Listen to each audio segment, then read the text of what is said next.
నాకు నచ్చిన ఒకే మాట దే తిందామా మరి. ఈ వేప చెట్టు యవ్వనంలో ఉంది.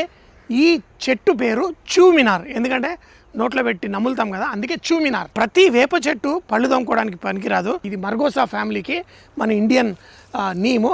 కొమ్మ ఇలా ఎత్తుక్కొని మనకి ఇలా ఒక లావు పెన్సిల్ లాగా ఉండాలి. ఈ కొమ్మ అయితేనే పళ్ళు తోముకోవడానికి చాలా బాగుంటుంది. ఎవరి సైజులో వాళ్ళు కట్ చేసుకోండి. 6, 7, నేనైతే 8 ఇంచెస్ కట్ చేసుకుంటాను. నీకు పళ్ళు తోమను, ఇది నేను పళ్ళు తోముకోవడానికి, మీకు అవసరం లేదు. పళ్ళు తోముకునేది ఈ భాగం, అందుకని చెప్పేసి ఫస్ట్ దాని చర్మాన్ని ఇలా ఈ భాగం నమిలేసి ఉమ్మేసేయాలి. అయితే ఇది చాలా యాంటీ బ్యాక్టీరియల్.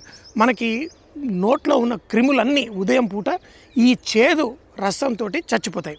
తర్వాత ఇది బ్రష్లా చేసుకొని పళ్ళు చక్కగా తోముకోవాలి. మొదటి రోజు ఇంత తోముకుంటే దాని తర్వాత ఈ ముక్క కట్ చేసి ఈ కింద భాగాన్ని ఇలా ఒక్కొక్క కర్రపుల్ల 3 రోజులు చక్కగా వాడుకోవచ్చు. ఎక్కడ పడితే అక్కడ పళ్ళు తోముకోవడం కాదు, ఈ చేతుని కట్ చేయడం కోసం పూల సువాసన ఆస్వాదిస్తూ పళ్ళు తోముకోవాలి. తోటలో ప్రతి సీజన్లో ఏదో ఒక మంచి పువ్వు ఉంటుంది. ఇప్పుడు మామిడి పూత సీజన్, ఎంత మంచి సువాసన ఉంటుంది.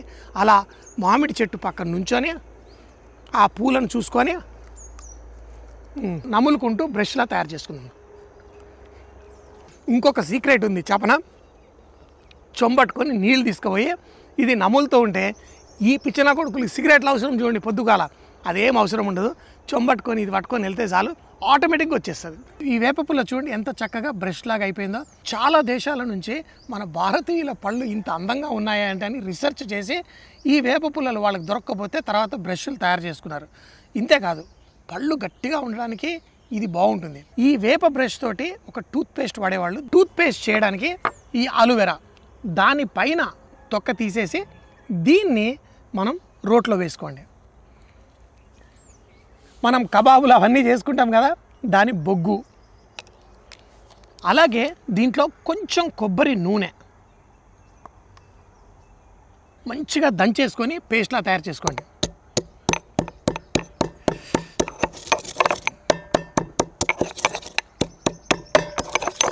మా తాత ఆయుర్వేదిక్ డాక్టర్, ఆయన ఎప్పుడు ఇట్లాంటి రోట్లల్లోనే అన్నీ దంచేటోడు. కానీ ఇప్పుడు మన ఈ కార్బన్ టూత్పేస్ట్ 1000 సంవత్సరాలుగా మనోళ్ళు వాడేవాళ్ళు. దీనికి బ్రష్ అక్కర్లేదు. ఇలా కొంచెం తీసి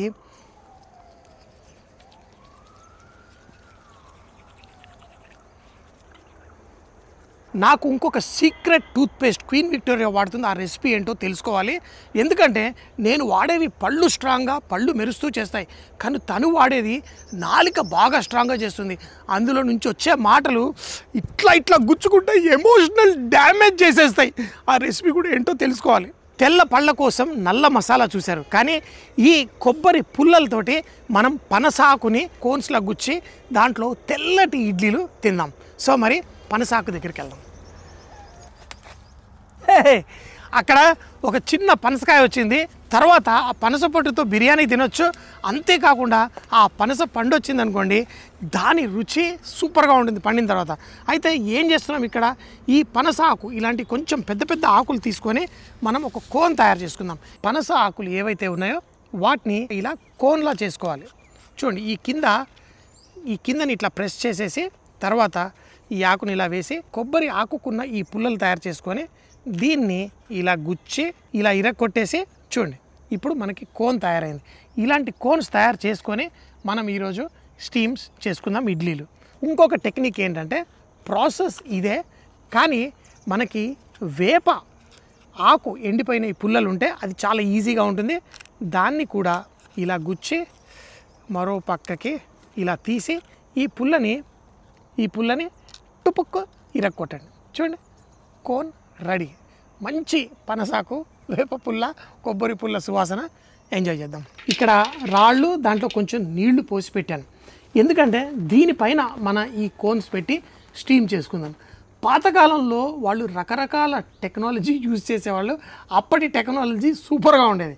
సో మరి దీనిపైన మనం ఇలా గడ్డి అంటే ఎండు గడ్డి ఉంటే ఇంకా బెస్ట్, లేకపోతే ఇట్లా పచ్చి గడ్డి ఉంటే ఈ గడ్డిని ఏదైతే ఈ నీళ్లు ఉన్నాయో దీనిపైన, ఎందుకంటే మనం ఆ కోన్స్ పెట్టడానికి కావాలి కదా, ఆ గడ్డి ఇలా ఉందనుకోండి చక్కగా పెట్టచ్చు. కింద నుంచి స్టీమ్ వచ్చి మనవి స్టీమ్ అవుతాయి. అయితే గడ్డిల్లో కూడా చాలా రకాలు ఉంటాయి. మన వరి గడ్డి ఉందనుకోండి ఎండిపోయింది, అది బెస్ట్. లేదంటే చూడండి కొన్ని గడ్డి పాయిజనస్ కూడా ఉంటాయి.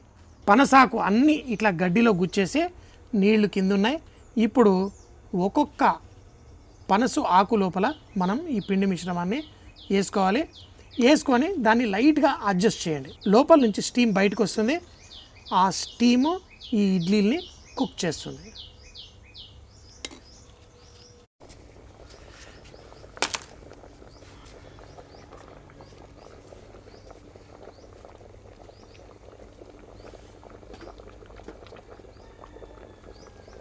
ఆకులు తీసుకొని దీనిపైన కప్పాలి.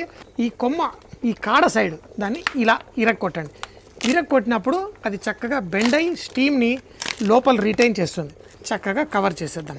ఆ పనస ఆకులో ఉన్న ఇడ్లీలు స్టీమ్ అవుతాయి.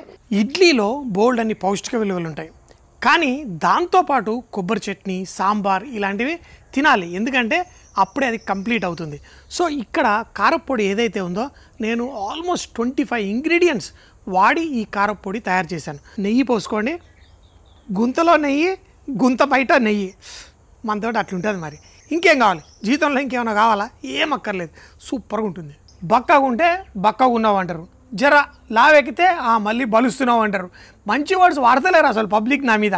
ఒక 5 నిమిషాలు ఎక్కువ పెట్టుకుందాం. దీంట్లో ఈ అరటాకు కూడా చూడండి. దీంట్లో ఏంటి ఇప్పుడు చూడండి మన ఇడ్లీలు, వీటిలలో ఎన్ని రకాల ఫ్లేవర్స్ తెలుసా? ఇవ్వండి.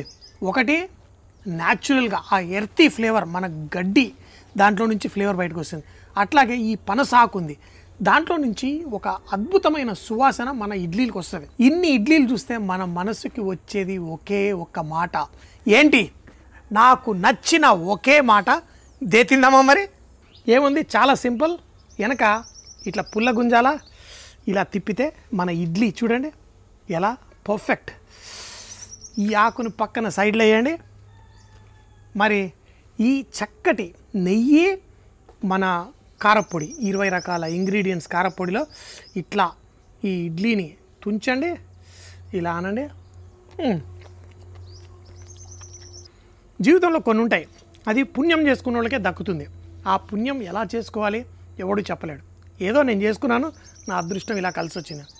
సాంబార్లో పిసుకొని తింటే ఇంకో లెవెల్. ట్రై చేద్దామా? ఇలా ఎంత అదృష్టం, ఎంత బా. ఎప్పుడు కోన్ దోశ అని చేసుకుంటారు, ఇవి కోన్ ఇడ్లీలు. వీటిని ఇలా ఇడ్లీని తుంచి సాంబార్లో ఇలా వేసి ఆ పనసాకులో చేశాను. దీని రుచి మాత్రం సూపర్గా పెరిగిపోయింది. ఈ అదృష్టం ప్రతి భారతీయుడికి, ముఖ్యంగా మన తెలుగు వాళ్ళకి, ఎవరైతే నా షో చూస్తున్నారో కామెంట్లు కూడా పెడుతున్నారో వాళ్ళందరికీ ఇలా అదృష్టం కలిగించు దేవుడా. వయసు ఎంత అని కాదు, ఇంకా చిన్న పిల్లోడి మనస్తత్వంతో ఆహారాన్ని ఎంజాయ్ చేయడమే నిజమైన జీవితం. ఇడ్లీ రెసిపీ ఏది అంటారా? మనం బోల్డ్ అని ఇడ్లీ రెసిపీలు మనం చేసాం. ఏ బ్యాటర్ అయినా మీరు వాడుకోవచ్చు. మేము రాగి పిండితోటి రకరకాల చిరుధాన్యాలతోటి ఇడ్లీలు చేసుకుంటాను, అవి కూడా సూపర్గా ఉంటాయి. ముక్కుకి మల్లెపూల సువాసన కొంచెం తగ్గినప్పుడు ఇడ్లీ రుచి ఇంకా ఎక్కువ పెరుగుతుందంట.